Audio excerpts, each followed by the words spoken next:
आज आपल्यासोबत अशी व्यक्तिमत्व आहे जी सामाजिक, राजकीय आणि धार्मिक क्षेत्रात अग्रेसर राहून सामाजिक सेवा करत आहे. हीच नव्हे तर निराधाराने आणि वृद्धांची सेवा करत आहे. आपल्यासोबत आज आहे पंकज रामदासजी विल्हेकर. यांचा कार्य सामाजिक क्षेत्रात आणि राजकीय क्षेत्रातच सुरू असून आता राजकीय क्षेत्रामध्ये येणाऱ्या निवडणुकीमध्ये सुद्धा त्यांची काय भूमिका राहील या सर्व विषयावर आज त्यांच्यासोबत चर्चा करूया. आज विशेष म्हणजे त्यांचा वाढदिवस आहे. सिटी न्यूज परिवाराकडून आपल्याला वाढदिवसाच्या शुभेच्छा. धन्यवाद. आणि काय आपलं उद्दिष्ट आहे? आपण स्वतः राष्ट्र उन्नती संघटनेचे महाराष्ट्राचे संस्थापक अध्यक्ष आहे.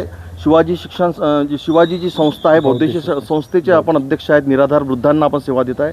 काय आपलं उद्दिष्ट आहे संस्थेचं आणि काय आपली भूमिका आहे? मी निराधार वृद्धांसाठी 10 वर्षापूर्वी शिवाजी बौद्धिक संस्था स्थापन केली. त्यांचा मेन उद्देश एकच होता की जे निराधार लोक आहेत, वृद्ध आहेत, ज्यांना घरातून मुलाबाळांनी हाकललं या ज्यांचं कोणी नाही, अशा लोकांची सेवा करण्याचा माझा संकल्प आहे. हा काही राजकीय नाही, हा एक सामाजिक आहे. याच्यामध्ये मला कोणताही त्याचा उपयोग राजकारणासाठी करायचा नाही आहे. आज माझा वाढदिवस आहे, त्यानिमित्तानं मी एक घोषणासुद्धा अजून करणार आहे की मी माझ्या परीनं म्हणजे माझ्याकडून जे होते, कोणाला देणगी न मागता माझ्या परीनं मी निराधार वृद्धांची सेवा करत असतो. पण आता कसं आहे, लोकांच्या अपेक्षा राहतात का आमचीसुद्धा मदत करा, आमचीसुद्धा. माझ्याकडे एवढा फंड नसतो. त्यामुळं मी सोबत आता मी लोकांनासुद्धा मी लोकांकडून देणगी घेऊन मी त्यांची सेवा करेल, माझा संकल्प पुरा करेल. आणि सोबत निराधार वृद्धांची तर मी करतोच. आज मी वाढदिवसानिमित्त एक त्याच्यामध्ये जे बालक असतात लहान, ज्यांना समजा ऑपरेशनची गरज असते, लहान बालकांना कोणाला हृदय आजार असतो, ऑपरेशन करायला पैसे नसतात, त्यांचीसुद्धा आम्ही माझ्या फाउंडेशनतर्फे त्यांनासुद्धा मी मदत करेल. म्हणजे वृद्ध आणि बालक ज्यांना सहाऱ्याची जास्त गरज असते, जेव्हा बालक लहान असतो त्यांना मातापित्याची गरज असते, आणि जेव्हा वृद्ध म्हातारा होतो तेव्हा त्यांनासुद्धा एक बालकासारखं सांभाळावं लागते. तर ह्या हिशोबाने मी माझ्या फाउंडेशनतर्फे निराधार वृद्ध आणि बालक यांच्यासाठी माझ्यातर्फे काम करेल. आणि मी गरज पडली तर मी जनतेपासूनसुद्धा देणगी जमा करून मी त्यांच्यासाठी मदत करेल. मी राजकीय क्षेत्रामध्ये लहानपणापासूनच आहे. मी भारतीय जनता पार्टीच्या कार्यकारिणीमध्ये सदस्य राहिलो, महासचिव राहिलो. मी भारसाकडे साहेबांच्या कार्यकारिणीत काम केलं. मी अनिल बोंडे साहेबांच्या कार्यकारिणीत काम केलं. मी दिनेशभाऊ सूर्यवंशी जेव्हा जिल्हाध्यक्ष होते त्यांच्यासुद्धा कार्यकारिणीत काम केलं. विविध पदांवर काम केलं. परंतु काही मुद्दे असतात की ते आपल्या विचारधारेच्या पलीकडे गेले. त्याच्यामुळे मी राष्ट्र उन्नती संघटना एक ही हिंदुत्ववादी संघटना आहे. याच्यामध्ये मानवता धर्म हा सर्वात महत्त्वाचा आमच्यासाठी मुद्दा आहे. याच्यामध्ये सर्व जाती आणि सर्व धर्मांना सोबत घेऊन एक विकसनशील आणि उन्नत राष्ट्र घडवण्याचं काम राष्ट्र उन्नती संघटना करेल. याच्यामध्ये सृष्टी व निसर्गाची रक्षा हे सुद्धा आमचं दायित्व त्याच्यासोबत राहील. आणि संघटनेचे महत्त्वाचे जे काम आमचे राहील ते म्हणजे आर्थिक जो विषमता वाढत चालली, आर्थिक दरी वाढत चालली, गरीब होत चालला, अमीर होत चालला, महागाई वाढत चालली, आणि प्रत्येक अन्नधान्यामध्ये भेसळीचं प्रमाण खूप वाढलेलं आहे. जिथे जाओ तिथे भ्रष्टाचार, जिथे जाओ तिथे भेसळ. त्याच्यामुळे हे एक आम जनतेशी खेळणं झालं आणि पैसा कमवण्यासाठी फार असे मार्ग अवलंबले जातात. आणि ह्या विरुद्धात आम्ही संघटना आमची आवाज उठेल. त्यानंतर महत्त्वाचं म्हणजे शिक्षण क्षेत्रामध्ये झालेलं बाजारीकरण आणि जे CBSEचं पॅटर्न जे राबवलं चाललं त्याच्या एक शुद्ध हा एक धंदा आहे. आणि पैसे कमावण्याची एक त्यांनी फॅक्टरी लावलेली आहे. याच्या विरोधातसुद्धा आम्ही आवाज उठू. आणि जसं आता आपल्या मराठी शाळा आहेत, जिल्हा परिषदच्या शाळा आहे, ह्या पूर्णतः बंद झालेल्या आहे. मराठीला महाराष्ट्रातून हद्दपार केल्यासारखं झालेलं आहे. आणि शिक्षक भरती नाही आहे, त्याच्यामध्ये शिक्षकांचा सुद्धा एक प्रश्न आहे. आणि शाळाच बंद झाल्या तर गव्हर्मेंट त्यांना नोकऱ्या कुठून देईल आणि त्यांच्यासोबत रोजगाराचा न्याय त्यांना कसा देईल? जर शाळा चालू राहिल्या, तिथे जर विद्यार्थी राहिले तर त्यांना तिथे रोजगार मिळेल. जर फॅक्टरीज बंद झाली तर शिक्षकांना रोजगार कुठून मिळेल? असे बरेचसे प्रश्न आहेत. शेतकऱ्यांचे प्रश्न आहेत, बेरोजगारांचे प्रश्न आहेत. हे फार ज्वलंत प्रश्न आहेत. आता याच्यामध्ये आश्वासन देतात, आम्ही बेरोजगारी दूर करू, आम्ही कास्तकारांसाठी शेतकऱ्यांसाठी असं करू तसं करू. पण जेव्हा निवडणूक होऊन जाते त्याच्यामध्ये मग हे सर्व या गोष्टीवर विसर पडतो. याच्यामध्ये आर्थिक विषमतेची दरी वाढत चालली. गरिबांना नुसतं आश्वासन मिळतं आणि अमीर लोक त्याचा फायदा घेऊन पैसे कमावतात आणि राजकारणी आपला उल्लू सीधा करून घेतो. आपल्याला असं वाटतं की ज्या प्रकारे राष्ट्रवादी काँग्रेसचे 2 पक्ष झाले, शिवसेनेचे 2 पक्ष झाले, आपण एखाद्या पक्षामध्ये इकडून मोठं पद आपल्याला भेटलं असतं, भाजपमध्ये गेले असतं, एक पद भविष्यात भेटलं असतं, पण आपण स्वतः एक संघटना निर्माण केली. काय याचा उद्दिष्ट? हां, माझ्यासाठी खूप सारे ऑप्शन्स होते. माझे संबंध, माझा राजकीय परिवार आहे. माझी आई चांदूर बाजारची नगराध्यक्ष होती. माझे वडील 20 वर्ष नगरसेवक होते. आम्ही BJPचे RSSचे जुने कार्यकर्ते आहो. जेव्हा भारतीय जनता पार्टी शून्य होती, कोणी पद घ्यायलासुद्धा तयार राहत नव्हते. मी जेव्हा युवा मोर्चाचा जिल्हा महासचिव होतो जिल्ह्याचा, तेव्हा मी म्हणजे कार्यकर्त्यांकडे अक्षरशः जायचं की बा तुम्ही पद घ्या, तालुका अध्यक्ष व्हा. तेव्हा ते कोणी ॲक्सेप्ट करत नव्हते. आता दिवस भारतीय जनता पार्टीचे चांगले आलेत. माझे सर्व पार्टीमध्ये परिचयाचे लोक आहेत. प्रहारचे संस्थापक अध्यक्ष बच्चू कडू हे आमच्या गावचेच आहे. मी त्यांना मोठा भाऊ मानतो. त्याच्यानंतर राष्ट्रवादीमध्ये माझे बरेचसे सुरेखाताई ठाकरे आहेत, त्यासुद्धा आमच्या परिचयाचे आहेत. सुलभाताई खोळके त्यासुद्धा आम्हाला ओळखतात. म्हणजे माझे संबंध, माझ्या परिवाराचे संबंध सर्व पक्षाशी चांगले आहे. माझी आई जेव्हा नगराध्यक्ष झाली तर आमच्या फक्त पार्टीचे 4च नगरसेवक होते. प्रहारचे 4, काँग्रेसचे 2, राष्ट्रवादीचे 2, अपक्ष 4, अशी मिळून आम्ही चांदूर बाजारची नगरपालिका आम्ही आमच्या भारतीय जनता पार्टीचा तिथे झेंडा लावला. तेव्हा महाराष्ट्रामध्ये काँग्रेसचं सरकार होतं आणि केंद्रातसुद्धा काँग्रेसचं सरकार होतं. पण तरी माझ्या आईवडिलांनी जाऊन काँग्रेसच्या दरबारातून हुळून करोडो रुपये निधी आणून विकास केला. आपला उद्देश काय भविष्यामध्ये? महानगरपालिका किंवा स्थानिक स्वराज्य संस्थेच्या निवडणुकीमध्ये राष्ट्र उन्नती हा संघटन जे आहे उतरणार? हे बघा, राष्ट्र उन्नती संघटना हा एक विचार आहे. हा विचार मला लोकांसमोर असा मांडायचा आहे का याच्यामध्ये मानवता, धर्म मला सर्वात पहिले, निवडणूक हा भाग एक सेकंडरी पार्ट झाला. ही माझी जी लढाई आहे ही एक विचाराची लढाई आहे. वैचारिकदृष्ट्या पूर्णतः सर्वत्र एक विचित्र वातावरण झालेलं आहे. सगळेजण एकमेकाचे दुश्मन झाले आहे. भाऊ भावाचा दुश्मन झाला आहे. पक्षामध्ये फुटीरवादिता आली आहे. तत्वता कुठंतरी ढासळल्या गेली. तत्वाशी कुठंतरी कॉम्प्रोमाइज झालं. आम्ही जे जुडलो होतो भारतीय जनता पार्टीशी ते माननीय अटल बिहारी वाजपेयी जे होते पंतप्रधान, त्यांच्या तत्वाशी जुडलो होतो आम्ही. गडकरी साहेब, नितीनजी गडकरी साहेब ते माझे आदर्श आहेत, माझे गुरु आहेत. ते मी त्यांच्या विचारांशी जुडलेलो आहो. पण जे जिल्ह्याचं वातावरण जे गढूळ झालं, म्हणजे जसं राणा दाम्पत्यामुळं त्यांनी जसं भारतीय जनता पार्टी हायजॅक करून घेतली. एक स्वाभिमानी पार्टी रवी भाऊ राणा चालवतात आणि भारतीय जनता पार्टी आपल्या ताई चालवतात. म्हणजे इकडे भारतीय जनता पार्टी, तिकडे युवा स्वाभिमानी पार्टी, म्हणजे दोन्ही पार्टी बरोबर ते बॅलन्स करून पुऱ्या जिल्ह्याचं राजकारण करतात.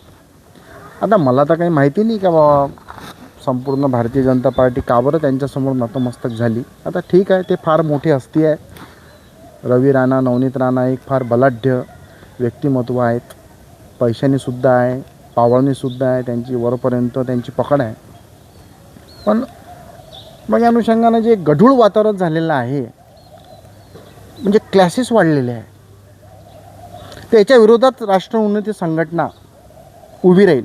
हिंदू मुस्लिमचं झगड्याचं प्रमाण जे झालेलं आहे, टॉस आलेला आहे. म्हणजे आता अमरावतीकडे जो पाहण्याचा दृष्टिकोन झाला हा एक अमरावतीचा नाही झाला, हा एक पूर्ण राष्ट्राचा झाला. कोणत्याही गोष्टीला एक असं स्टेटमेंट देताना तीव्रतावादीपणे दिल्या जाईल. माझं असं म्हणणं आहे की माझा जो संकल्प आहे की संतुलन. आता मी एक हिंदू आहे, कट्टर हिंदू आहे, मी देवाची पूजा करतो, मी हिंदू आहे. आता माझं म्हणणं आहे की एखाद्याला देवाची पूजा नाही करायची आहे, तो त्याच्या धर्माच्या नुसार तो भक्ती करतो, मग आपण त्याच्यावर जबरदस्ती काय करायची? ठीक आहे ना बाबा, तू तुझी भक्ती कर, आम्ही आमची करतो. माझं म्हणणं आहे की जे गढूळता जे राजकारणामध्ये आलेली आहे, जे स्वातंत्र्य जे हिसकोल्या चाललं, आज मला माझा हिंदू धर्म पटतो, मी माझ्या देवाची पूजा करतो, एखाद्याला नाही पटत तो त्याच्या देवाची भक्ती करतो. मग याच्यामध्ये हे जे वातावरण झालं, आज जे जसं राज ठाकरे उद्धव ठाकरे एकत्रित आले, हे जे वाद निर्माण होत आहे मराठीच्या भाषेवर काय निवडणूक येणार पुढे? आता बघ, महत्त्वाचा मुद्दा, दोन भाऊ एकत्र झाले, त्या बाबतीत तर आपल्याला आनंदच आहे का जे परिवार जो फुटला होता तो आज एक झाला. आम्ही शुभेच्छा देतो की त्यांचं जे नातं आहे हे प्रेमाचं नातं आजीवन, सत्ता मिळो नाही मिळो, पण ते दोन भाऊ सदैव एकत्र राहा, त्यांना त्यांची गरज आहे. महत्त्वाचं सांगतो तुम्हाला, मी बाळासाहेब ठाकरे यांना मानतो, स्वर्गीय बाळासाहेब ठाकरे यांना मानतो. मी त्यांची कारकीर्द पाहिली आहे.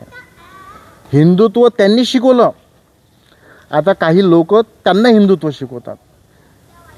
ज्यांना पहिले चड्डी घालता नव्हती येत ना, तेव्हा एक बाळासाहेब ठाकरेच होते ज्यांनी महाराष्ट्राला हिंदुत्व काय आहे, मराठी माणूस काय आहे हे त्या माणसांनी शिकवलं. त्यांना हिंदुत्व शिकवण्याची गरज नाही. आज मी म्हणतो, तो आज परिवार एक होऊन आला. आज त्या परिवार जर तो एक झाला, आज आपली मराठी अस्मिता जर एक होऊन आली, तर राजकारण बाजूला ठेवून हा एक आनंदाचा क्षण आहे. अमरावती जिल्ह्याच्या विकासा संदर्भात आपली काय भूमिका आहे? काय वाटतं तुम्हाला, विकास होत आहे नाही होत आहे? हे बघा, विकास तर हा निश्चित समजा होतच आहे. गडकरी साहेब जे आमचे विकसनशील देशाचं जे स्वप्न बघतात, गडकरी साहेबांच्या दृष्टीनं मला रोड हे ते फार व्यवस्थित, सर्व व्यवस्थित चालू आहे. पण वैचारिकता थोडीशी घसरली. विकास तर होतच आहे, पण कशाचा होत आहे? रोड होत आहे, व्यवस्थित होत आहे, सिमेंटचे रोड होत आहे, पण जेवढे हे विकास होत आहे, पण महत्त्वाचा मुद्दा जो बेरोजगारीचा आहे, त्यानंतर तुम्ही जे कमिटमेंट करता, शेतकऱ्यांना कमिटमेंट केलं होतं कर्जमुक्तीचं, आता बच्चूभाऊ त्याच्यासाठी भांडत आहे. माझं असं म्हणणं आहे, तुम्ही जर तोंडातूनच काढलं नसतं तर आज ह्या गोष्टीला वाव भेटली नसती. त्यांनी अजून म्हटलं होतं का निवडणुकीच्या वेळेस आम्ही 2100 रुपये देऊ महिलांना. तो सुद्धा मुद्दा जेव्हा पत्रकार विचारांना जातात का बाबा तुम्ही तो कमिटमेंट केलं होतं, हे कमिटमेंट केलं होतं, त्याच्याबद्दल आम्ही ते केलंच नव्हतं. आता हे विधेयक त्यांनी आणलं की बाबा महाराष्ट्रामध्ये हे मोर्चे काढू नये किंवा हे जे आंदोलन करणार यांच्यावर गुन्हे दाखल होणार, आणि असं तो विधेयक पारित केला, राष्ट्रपतीकडे गेला, राज्यपालांकडे जात आहे. हे बघा, प्रत्येक जणाला आपलं मत मांडण्याचा अधिकार स्वतंत्र आहे. माझं म्हणणं आहे का हा देशद्रोह होऊच शकत नाही. माझं म्हणणं आहे, एखाद्याला एखादा मुद्दा उचलून धरायचा आहे, एखादा आपलं म्हणणं मांडायचं आहे, तो ते मुद्दा मांडताना अगोदर शांततेच्या मार्गाने मांडतो. जर त्याचं ते म्हणणं व्यवस्थित जर गव्हर्नमेंटने ऐकून घेतलं नाही या त्याच्यावर अंमलबजावणी केली नाही तर तो आक्रमक होतो. माझं असं म्हणणं, ते आक्रमक का होत आहे, तुम्ही पहिले हा मुद्दा लक्षात घ्या. आज बच्चूभाऊ आक्रमक झाले, का झाले? त्यांचं काही चुकलं नाही. कमिटमेंट तुम्ही करता. आज मला सांगा, देवेंद्रभाऊ फडणवीस, ते माझ्यासाठी श्रेष्ठ आहे. मी त्यांच्यासोबत काम केलेलं आहे, त्यांचे संबंध माझ्यासोबत जुने आहे, ते ॲडव्होकेट आहेत. माझं असं म्हणणं आहे का विद्वान आहेत. त्यांनी निवडणुकीच्या वेळेस जो शब्द काढला तोंडातून, तो कदाचित त्यांनी काहीतरी समजा असेल त्यांचं काही प्लॅनिंग, काही त्यांचं कमिटमेंट झालं असेल केंद्रासोबत, तर बा आपण शेतकऱ्यांना कर्जमाफी देऊ, हे देऊ, हे देऊ. माझं असं म्हणणं आहे की तो वेळ आला ना, आता तुमची सत्ता बसली ना, तुम्ही घ्या ना मीटिंग्स.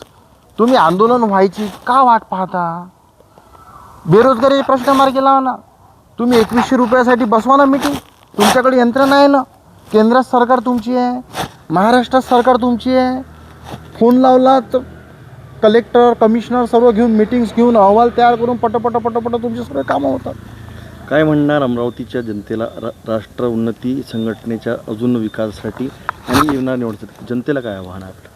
माझं जनतेला एवढंच आव्हान आहे की राष्ट्र उन्नती संघटना ही एक वैचारिकदृष्ट्या संघटना आहे. ही संघटना अन्यायाच्या विरोधात लढणारी संघटना आहे. अन्याय हा निश्चित होतच आहे. सर्वजण डोळ्यांनी अक्षरशः बघतच आहे. भेसळचं प्रमाण खूप वाढलेलं आहे. याच्या विरोधात माझं जनतेला आव्हान आहे की भेसळच्या विरोधात सर्वांनी रस्त्यावर उतरायला पाहिजे. भेसळ हा गुन्हा आहे. भ्रष्टाचाराच्या विरोधात उतरायला पाहिजे. इंग्रजांच्या हातचा पूल आहे पेढी नदीचा, तो अजूनही खराब नाही झाला. पण ज्या पुलांना गव्हर्नमेंटनी बांधले ते 2 वर्षातच का त्याला गड्डे पडतात? ते पूल का ढासळतात? रोड वर्षभरातच का उखडतात? त्याचं नियोजन काय आहे? माझं असं म्हणणं आहे की निसर्गाची हानी होत आहे. याच्या विरोधात सुद्धा जनतेने एक व्हायला पाहिजे. जर निसर्गच नाही राहील तर मानव जीवन कसं ह्या सृष्टीवर जगता येईल? मला सांगा की जागोजागी लेआउट पडत आहे. जिथे लेआउटची गरज नाही तिथे लेआउट पडत आहे. शेती कमी होत आहे. शेतीचं रूपांतर लेआउट जमिनीमध्ये होत आहे. माझं असं म्हणणं आहे की आता प्लॉट्स सर्वत्र पडलेले आहे. इन्व्हेस्टर लोकांनी खरेदी केलेले आहेत. त्याचा उपयोग आम जनतेला काहीही होत नाही आहे. कारण आम जनतेला गरजच नाही ना. माझं असं म्हणणं आहे की ते जमिनीचा सुद्धा ऱ्हास थांबला पाहिजे. लेआउट जे पडत आहे त्यांच्यावर सुद्धा एक थांबा आला पाहिजे. जेणेकरून जी ग्रीन झोनची जमीन आहे ती वाचेल. निसर्ग वाचेल तर आपण वाचू. आपण आहोत निसर्ग आहोत. आपण निसर्गावर हावी होणं उचित नाही. हे एक माझं आव्हान आहे जनतेला की निसर्गासाठी सर्व जनतेने रस्त्यावर यायला पाहिजे. अन्यायाच्या विरोधात लढायला पाहिजे. आणि धर्मवाद जातीवाद याला बाजू सारायला पाहिजे. आणि धर्म हा आपल्या मनामध्ये ठेवा, आपल्या आत्म्यामध्ये ठेवा. आणि आपण ज्या ईश्वराला मानतो त्या ईश्वराप्रती आपण आभार मानून आपलं जीवन जगा. ईश्वर कुठे जात नाही. आपण ईश्वराच्या पाया लागा का नोका लागू. ईश्वराचं जे कर्तव्य आहे निश्चित ईश्वर करेल, निश्चित करेल. जो ईश्वराच्या पाया लागत नाही सकाळी देव त्याच्यावरही कृपा करते. जो सकाळपासून आपली भक्ती करते संध्याकाळपर्यंत ईश्वराची कृपा त्याच्यावर सुद्धा असते. तुम्ही देवाची पर्वा करू नका. तुम्ही आपल्या स्वतःचं पहा पहिले. तर आपल्यासोबत होते पंकज भिलेकर, ज्यांनी राष्ट्र उन्नती संघटनेचे विचार मांडले आहे.